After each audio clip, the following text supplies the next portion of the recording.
আসসালামু আলাইকুম ওয়া রাহমাতুল্লাহি ওয়া বারাকাতুহু। ইন্নাল হামদুলিল্লাহ ওয়াসসালাতু ওয়াসসালামু আলা মান লা নাবিয়্যা বা'দা। সুপ্রিয় দর্শক শ্রোতা, আমরা এই মুহূর্তে মসজিদ নববীর খুতবার অনুবাদ শুরু করছি। আজকের খতিব হচ্ছেন ফজিলাতুল শেখ আব্দুল্লাহ বিন আব্দুর রহমান আল বুআইজান হাফিজাহুল্লাহ। যে বিষয়ে তিনি মুসলিম উম্মার জন্য খুতবাটি প্রদান করেছেন তা হচ্ছে মাহে রমজানের বিদায়ে করণীয়। বিষয়টি অনেক গুরুত্বপূর্ণ। তিনি মাহে রমজানের শেষ মুহূর্তে করণীয় কী এবং সেই সাথে রমজানের পরবর্তী জীবন কিভাবে পরিচালিত করতে হবে সেসব বিষয়ে তিনি একটি সুন্দর গুরুত্বপূর্ণ দিক নির্দেশনা দিয়েছেন, যার অনুবাদ আমরা শুনব। আল্লাহ তাআলা আমাদের সবাইকে এই যা শুনবো এর উপর আমল করার তৌফিক দান করুক, আমিন। সম্মানিত খতিব সাহেব, প্রথমে আল্লাহ রাব্বুল আলামিনের প্রশংসা জ্ঞাপন করে অতঃপর রাসূলুল্লাহ সাল্লাল্লাহু আলাইহি ওয়াসাল্লামের উপর দরুদ পাঠ করে তিনি আমাদেরকে বলছেন যে, হে মুসলমানগণ, সময় খুব দ্রুত চলে যাচ্ছে, মাসের দিনগুলো দ্রুত চলে যাচ্ছে, এমনকি জীবনের সময় তো মূলত খুবই অল্প। তবে এই যে জীবনের পরিবর্তন এবং সময় খুব দ্রুত গতিতে চলে যায়, এর মধ্যে রয়েছে নিদর্শন এবং এর মধ্যে রয়েছে আমাদের জন্য বিশাল উপদেশ। এরপরে তিনি কোরআনুল কারীমের সূরাত ইউনূসের ৬ নম্বর আয়াতে কারিমা তেলাওয়াত করেছেন, যেখানে আল্লাহ রাব্বুল আলামিন আমাদেরকে বলছেন, ইন্না ফি ইখতিলাফিল লাইলি ওয়ান নাহার ওয়া মা খালাকাল্লাহু ফিস সামাওয়াতি ওয়াল আরদি লাআয়াতিন লিকাওমিন ইয়াত্তাকুন। নিঃসন্দেহে দিনের পরিবর্তনে এবং রাতের পরিবর্তনে এবং আল্লাহ রাব্বুল আলামিন আকাশসমূহ এবং পৃথিবীতে যা কিছু সৃষ্টি করেছেন এর মধ্যে নিদর্শনাবলী রয়েছে জ্ঞানী সম্প্রদায়ের জন্য। লাআয়াতিন লিকাওমিন ইয়াত্তাকুন, মুত্তাকিন বা তাকওয়া সম্পন্ন সম্প্রদায়দের জন্য এখানে উপদেশ রয়েছে। এরপর তিনি আমাদেরকে মাহে রমজানের যে ইবাদতগুলো আমরা করার তৌফিক পেয়েছি, যেমন আমরা সিয়াম পালন করার তৌফিক পেয়েছি, কিয়ামুল লাইল করার তৌফিক পেয়েছি, এভাবে অসংখ্য ইবাদতগুলো আমরা করেছি, বিভিন্ন রকম জিকির আজকার করেছি, দোয়া করেছি আল্লাহর কাছে, সদাকাত করেছি। এসব কিছু আসলে আল্লাহ রাব্বুল আলামিন আমাদেরকে অনুগ্রহ করেছেন। তাই তিনি বললেন, ফালিল্লাহিল হামদু ওয়ান নি'মা ওয়াল মিন্না, একমাত্র প্রশংসা হচ্ছে আল্লাহর জন্য এবং তারই অনুগ্রহ। ওয়ালাহুশ শুকরু আলা হাযিহি নি'মা, এই সমস্ত নিয়ামতগুলোর উপর তারই হচ্ছে প্রশংসা এবং কৃতজ্ঞতা। এভাবে করে তিনি আল্লাহ তাআলার প্রশংসা জ্ঞাপন করার পর তিনি বলছেন যে, মানুষের জীবনের সর্বশেষ অবস্থাটি হচ্ছে তার আমলের মূল বিষয়।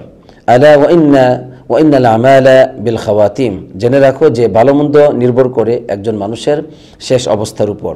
অতএব যে কিছু সময় তোমাদের জন্য অবশিষ্ট রয়েছে, যে কয়েকটা দিন বাকি আছে, এই সময় তোমরা খুব কঠোর পরিশ্রম করো, কারণ দুর্বলতা কিন্তু চলে যাবে আর বাকি থাকবে শুধুমাত্র আল্লাহর কাছে পুরস্কার পাওয়ার বিষয়টি। এজন্য এই সময় তোমরা কঠোরভাবে পরিশ্রম করো। এরপর তিনি আমাদেরকে আল্লাহ রাব্বুল আলামিনের প্রতি সুধারণা করতে বললেন, আমরা যেন সবাই সদা সর্বদাই আল্লাহ তাআলার প্রতি আমরা সুধারণা পোষণ করি। কেন? তিনি আল্লাহ তাআলার কিছু পরিচয় তুলে ধরলেন আল্লাহ তাআলার নামসমূহ এবং গুণাবলী উল্লেখ করার মাধ্যমে। তিনি বলছেন যে, তোমরা আল্লাহর প্রতি সুধারণা পোষণ করো, কেননা আল্লাহ রাব্বুল আলামিন এমন একজন মহান সত্তা, যিনি হচ্ছেন মহাদানশীল, যিনি অনুগ্রহশীল, যিনি অনুগ্রহ, বদান্যতা এবং ইহসানের একমাত্র অধিকারী। তোমরা আল্লাহর প্রতি সুধারণা পোষণ করো এবং তার কাছ থেকে সুসংবাদ গ্রহণ করো, এই জন্য যে তিনি হচ্ছেন সামিউন করিব, সর্বশ্রোতা এবং খুব নিকটবর্তী। তিনি হচ্ছেন সর্বদ্রষ্টা এবং বান্দার প্রার্থনাকে কবুলকারী। তিনি হচ্ছেন ক্ষমাশীল, গুণগ্রাহী এবং সহনশীল, এবং সেই সাথে তিনি হচ্ছেন অতীব দয়ালু এবং সুমহান সত্তা। আলহামদুলিল্লাহ। এজন্য আমাদের এই মহান রবের প্রতি আমাদেরকে সুধারণা পোষণ করতেই হবে, কারণ তিনি পারেন আমাদের সমস্ত আশাকে পুরা করতে। কারণ আল্লাহ রাব্বুল আলামিন তিনি হচ্ছেন মালিক, সকল কিছুর একমাত্র মালিক। তিনি হচ্ছেন মহাপবিত্র, তিনি হচ্ছেন মহামহিম এবং শান্তিদাতা। কাজেই তার কাছেই আমাদের বা তার প্রতি আমাদের অবশ্যই সুধারণা পোষণ করতে হবে, কারণ তিনি হচ্ছেন এমন একজন সত্তা যে তিনি বান্দাদের কোনো সৎ আমলকে কখনো তিনি নষ্ট করে দেন না। আর কোনো বান্দা যদি তার কাছে কোনো কিছু প্রার্থনা করে, তার কাছে কোনো কিছু আশা করে, তাহলে অবশ্যই সেটাকে তিনি পুরা করে থাকেন। আলহামদুলিল্লাহ। তার দুটো হাতকে সম্প্রসারিত করে দিয়েছেন, তিনি যেমন ইচ্ছা তেমন খরচ করেন, আর তার কাছে যা আছে সেটা কখনো শেষ হয় না, কখনো ফুরিয়ে যায় না। সুবহানাল্লাহ। তিনি এমন একজন সত্তা যিনি বান্দাদের যাকে ইচ্ছা তার গুনাহগুলিকে ক্ষমা করে দেন, যার প্রতি ইচ্ছা তার প্রতি দয়া করেন, এবং তিনি যে কেউ তার কাছে তওবা করে তার তওবাকে কবুল করেন। বান্দাদের তওবাকে তিনি অনেক ভালোবাসেন এবং পছন্দ করেন। আলহামদুলিল্লাহ, তিনি আমাদের প্রতি এতটাই দয়ালু, তিনি এতটাই কৃতজ্ঞতা স্বীকারকারী বা গুণগ্রাহী যে কোনো বান্দা যদি তার প্রতি এক হাত পরিমাণ বা এক বিগত পরিমাণ এগিয়ে আসে, তাহলে আল্লাহ তাআলা ওই বান্দার প্রতি এক হাত পরিমাণ এগিয়ে আসেন। কোনো বান্দা যদি তার প্রতি একটু সামান্যতম কিছু এগিয়ে আসে, তাহলে আল্লাহ তাআলা তার প্রতি ব্যাপকভাবে এগিয়ে যান আর বান্দাদের তওবাকে তিনি কবুল করেন। আল্লাহ রাব্বুল আলামিন সূরা শূরার 25 এবং 26 গুরুত্বপূর্ণ বা মহা ইবাদত, তাই সর্বদাই ইবাদতের উপর অটল থাকতে হবে। আর একজন ব্যক্তি যখন সর্বদাই অটল থাকে, তখন এটাই হচ্ছে প্রমাণ যে ওই বান্দার অন্তরে আল্লাহর ইবাদতের ক্ষেত্রে একনিষ্ঠতা আছে এবং অল কবুল, ওই বান্দার ইবাদত আল্লাহ তাআলা কবুল করেছেন। তো আমরা এই কথার উপর ভিত্তি করে একটা কথা বলতে পারি, সেটা হলো যে আজকে এই রমজানে অনেক মানুষই ইবাদত করেছে আলহামদুলিল্লাহ। রমজানের পরে অনেক ইবাদত থেকে তারা দূরে চলে যাবে, এর মানে রমজানের ইবাদত তাদের কবুল হয়নি, কেননা তারা আল্লাহর জন্য একনিষ্ঠভাবে ইবাদত করেনি। মানুষ করেছে, সবাই সিয়াম পালন করে, সবাই তারা ইবাদত করে, এই জন্য তারা করেছে। তারা শুধুমাত্র পরিবেশের সাথে জীবনযাপন করে। তাই সম্মানিত খতিব সাহেব বলছেন যে সর্বদাই যারা ইবাদত করে, এটাই হচ্ছে প্রমাণ তাদের মধ্যে ইখলাস আছে এবং অল কবুল, তাদের ইবাদত কবুল হয়েছে বলে প্রমাণিত হয়। অতএব রমজানের পরে আমরা যেন ইবাদতের উপর অটল থাকতে পারি। হে আল্লাহ, তুমি আমাদেরকে সেই তৌফিক দান করো, আমিন। আর নবী করিম সাল্লাল্লাহু আলাইহি সাল্লামের আদর্শ এটাই ছিল যে তিনি সর্বদাই ইবাদতের উপর অটল থাকতেন। এরপর সম্মানিত খতিব সাহেব তিনি আমাদেরকে প্রথম খুতবাটি শেষ করার আগে বললেন যে জেনে রাখো, কল্যাণের অনেক পথ রয়েছে, সেগুলো সবই তো আলহামদুলিল্লাহ সেগুলো খোলা রয়েছে, কিন্তু কে সেই কল্যাণের পথে প্রবেশ করবে? আর কল্যাণের পথ তো অনেক, কিন্তু কোথায় সেই কল্যাণের পথের পথিকরা? সত্য তো স্পষ্ট, কিন্তু কি আছে এই সত্যকে গ্রহণ করবে? অতএব তোমরা হে আল্লাহর বান্দারা সর্বদাই তোমরা আল্লাহ রাব্বুল আলামিনের ইবাদত করে যাও। একথা বলে তিনি আমাদেরকে এই নসিহত করে সর্বশেষ খুতবাটি, প্রথম খুতবাটি এখানে শেষ করেছেন। দ্বিতীয় খুতবায় সম্মানিত খতিব সাহেব তিনি আমাদেরকে অধিক পরিমাণে ইবাদতের বিষয়টি গুরুত্ব দিয়ে বললেন যে আল্লাহর আনুগত্যই তো হচ্ছে সবচেয়ে জীবনের শ্রেষ্ঠ পাথেয় এবং উপার্জন, আর আল্লাহর সন্তুষ্টি এটা হচ্ছে শ্রেষ্ঠ লাভজনক এবং এটাই হচ্ছে মানুষের একমাত্র কাম্যবস্তু। জান্নাত এটা তো বিভিন্ন রকম কষ্ট দুঃখ যন্ত্রণা দিয়ে এটাকে বেষ্টন করে, অল জান্নাতু হুফফাত বিল মাকারিহি, জান্নাত হচ্ছে বিভিন্ন রকম দুঃখ যন্ত্রণা কষ্টের মাধ্যমে সেটাকে বেষ্টন করা আছে, আর জাহান্নামের পথ বিভিন্ন রকম লালসা এবং প্রবৃত্তির পথ দ্বারা সেটা পরিবেষ্ট আছে। অতএব ভালো মন্দ যাই কিছু আমরা করি না কেন, এর প্রতিফল আমরা আখিরাতে পাবো, আর সেদিন যদি জান্নাতে যেতে পারি সেটাই হচ্ছে সবচেয়ে বড় সফলতা। এ মর্মে আল্লাহ রাব্বুল আলামিন কোরআনুল কারীমে বলছেন, ওয়া ইন্নামা তুওয়াফাউনা উজুরাকুম ইয়াওমাল কিয়ামা ফামান যুহজিহা আনিন নার ওয়া উদখিলাল জান্নাতা ফাকাদ ফাজ ওয়া মাল হায়াতুদ দুনিয়া ইল্লা মাতাউল গুরুর। তোমাদেরকে তোমাদের কর্মফল পরিপূর্ণভাবে কিয়ামতের দিন দেওয়া হবে, আর সেই দিন যে ব্যক্তিকে জাহান্নামের আগুন থেকে দূরে রাখা হবে এবং জান্নাতে প্রবেশ করানো হবে, সেই ব্যক্তি মূলত সফলকামী হবে। আর এই পার্থিব জগৎ প্রতারণা এবং ছলনা ছাড়া আর কিছুই নয়, নাউযুবিল্লাহ। এরপর তিনি আমাদেরকে খুব বেশি করে আল্লাহর ইবাদতের দিকে ঝুঁকে যেতে বললেন। হে আল্লাহ, আমাদেরকে তুমি সেই তৌফিক দান করো, আমিন। এমনকি সম্মানিত খতিব সাহেব বললেন, হে আল্লাহর বান্দারা, সাল্লাল্লাহ আস-সাবাতা আলা তাআতি ইলাল মামাত, তোমরা মৃত্যু পর্যন্ত আল্লাহর কাছে আল্লাহর আনুগত্যের উপর ইবাদতের উপর অটল থাকতে যেন পারো, এই বিষয়টি তোমরা আল্লাহর কাছে প্রার্থনা করো এবং অন্তরের পরিবর্তন হওয়া থেকে আল্লাহর কাছে আশ্রয় চাও। সুবহানাল্লাহ। কারণ লাভের পরে যেন ক্ষতির দিকে তোমরা আবার ফিরে না যাও। কারণ হচ্ছে যে মানুষ অন্যায় করার পরে সে যদি ভালো কাজ করে, এই ভালো কাজটা কতই না উত্তম কাজ, আলহামদুলিল্লাহ। আর যদি ভালো কাজের পরে মানুষ আরও ভালো কাজ করে, তাহলে সেটা তো আরও বেশি ভালো কাজ। কিন্তু সবচেয়ে নিকৃষ্ট কাজ হচ্ছে ভালো কাজ করার পরে মন্দ কাজে লিপ্ত হওয়া, নাউজুবিল্লাহ নাউজুবিল্লাহ। কারণ যেই মন্দ কাজ তার ওই ভালো কাজগুলোকে নষ্ট করে ফেলে, সেগুলোকে বিনষ্ট করে ফেলে, নাউজুবিল্লাহ। তাহলে কি আমরা বলতে পারি না যে এই রমজানে অনেকে ভালো কাজ করেছেন আলহামদুলিল্লাহ, কিন্তু রমজানের পরে দেখা যাবে যে মন্দ কাজে তারা আবার ঝাঁপিয়ে পড়েছে। তাহলে আমরা বলতে পারি ভালো কাজের পরে এই যে মন্দ কাজ করা, এটা হচ্ছে সবচেয়ে নিকৃষ্ট কাজ। এই আলামত কখনো ভালো না। এই আলামত এটাই প্রমাণ করে ওই মানুষটির অন্তরে কোনো একনিষ্ঠতা ছিল না রমজানের ইবাদতের মধ্যে, এবং তার ইবাদত কবুল হয়নি, নাউজুবিল্লাহ। এই জন্য সে রমজানের পরে দিনের উপর অটল থাকতে পারলো না, নাউজুবিল্লাহ। হে আল্লাহ, তুমি আমাদেরকে হেফাজত করো, আমিন।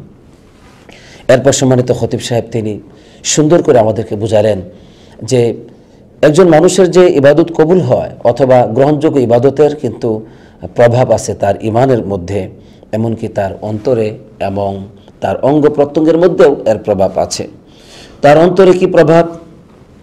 ইবাদত যদি কবুল হয় তাহলে তার অন্তরে, ওই ব্যক্তির অন্তরে অন্তর পরিশুদ্ধ হবে, এটাই হচ্ছে অন্তরের প্রভাব। অন্তরে তাকওয়া আসবে, ইখলাস আসবে এবং অন্তরে ভয় আসবে আল্লাহ তাআলার, সুবহানাল্লাহ।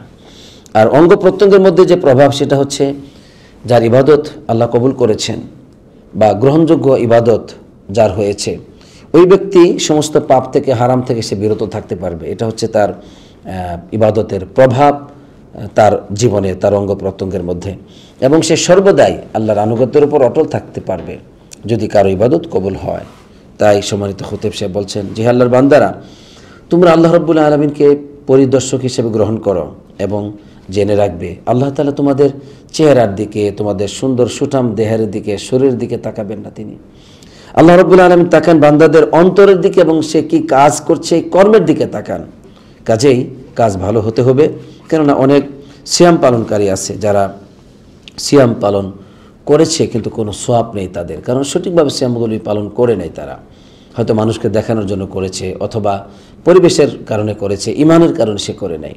আবার অনেক কিয়ামুল লাইলকারী আছে যারা কিয়ামুল লাইল যে করছে, এতে তাদের অনিদ্রা এবং দুর্বলতা ছাড়া কোনো উপকারিতা নেই।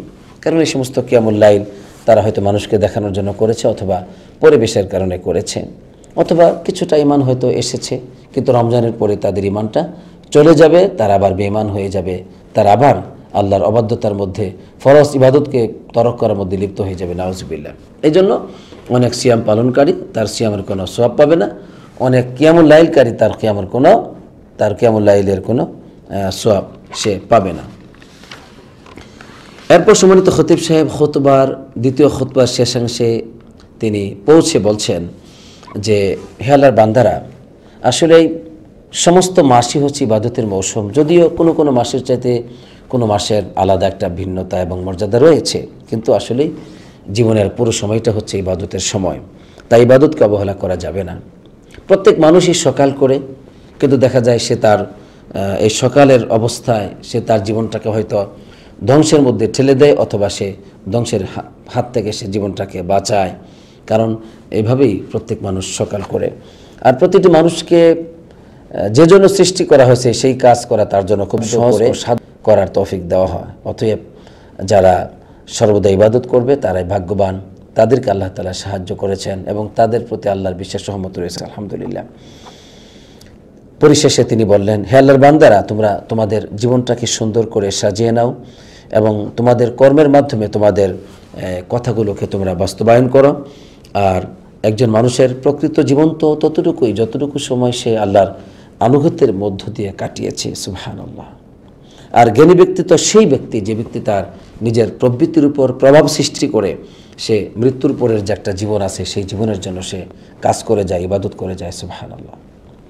আর নির্বোধ হতভাগ্য তো সেই ব্যক্তি যে ব্যক্তি তার প্রবৃত্তির অনুসরণ করে, মন যা চায় তাই করে, আর আল্লাহর কাছে আবার নানা রকমের কল্যাণের আশা করে, নাউযুবিল্লাহ। তাই বলতে চাই, যেমন কর্ম তেমন ফল। তাই আসুন আমরা এই মাহে রমজানে যেভাবে ইবাদত করেছি, ইবাদতের উপর আমরা অটল ছিলাম, ঠিক অনুরূপভাবে আজকেও আমরা রমজানের পরে যেন অটল থাকতে পারি, রমজানের পরে যেন আমরা আল্লাহর আনুগত্যকে শক্তভাবে আঁকড়ে ধরতে পারি। কারণ এটাই হচ্ছে প্রমাণ যে রমজানের ইবাদতগুলো আল্লাহ তাআলা আমার কবুল করেছেন। এটাই হচ্ছে প্রমাণ যে আমার অন্তরে আল্লাহ তাআলার একনিষ্ঠতা রয়েছে, আল্লাহর ভালোবাসা রয়েছে, আল্লাহর প্রতি ভক্তি ও শ্রদ্ধা রয়েছে, আলহামদুলিল্লাহ। অন্যথায় যদি আমরা ইবাদতকে পরিত্যাগ করি রমজানের পরে, তাহলে মনে করতে হবে যে আমার কোনো ফায়দা হয় না এই রমজানের ইবাদত দ্বারা। তাই সম্মানিত খতিব সাহেব বলছেন যে একজন মানুষের ইবাদত যদি কবুল হয় তাহলে সেই গ্রহণযোগ্য ইবাদতের তো প্রভাব রয়েছে তার অন্তরে। সেই প্রভাব হচ্ছে অন্তরে একনিষ্ঠতা আসবে, অন্তরে আল্লাহর ভয় আসবে, অন্তরে আল্লাহর প্রতি সম্মানবোধ আসবে আলহামদুলিল্লাহ। আবার তার অঙ্গ প্রত্যঙ্গের মধ্যেও তার প্রভাব রয়েছে, আর সেটা হচ্ছে যে সে হারাম পথ এবং আল্লাহর অবাধ্যতার পথকে পরিহার করে চলবে এবং সে সর্বদাই আল্লাহর আনুগত্যের উপর অটল থাকবে। সুবহানাল্লাহ। তাই আসুন আমরা রমজানে যেইভাবে ইবাদত করেছি রমজানের পরেও যেন আল্লাহর ইবাদতের উপর অটল থাকতে পারি এবং আল্লাহর কাছে সাহায্য চাই, সেটাই হে আল্লাহ আমাদেরকে তুমি রমজানের পরেও তোমার ইবাদতের উপর আনুগত্যের উপর অটল রাখো, আমিন। তুমি তো সামিউদ দুআ, তুমি করিব মুজিব। তো এখানে আমরা দ্বিতীয় খুতবাটি শেষ করেছি।